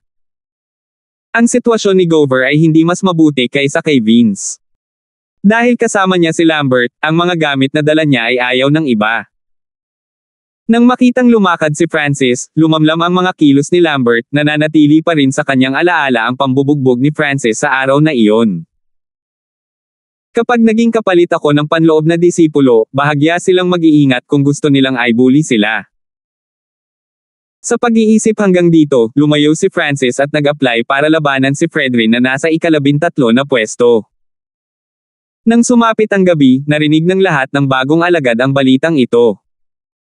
Ang hamon ni Francis ay tinanggap na. Hehe, napakatagal na nang walang humamon sa mga kapalit na inner disciples. Siguradong matapang ang mga bagong kasamahan na ito. Maraming tao ang naghihintay na makita ang biro na ito. Salamat po at sinamahan ninyo ako, ingat lagi mga master.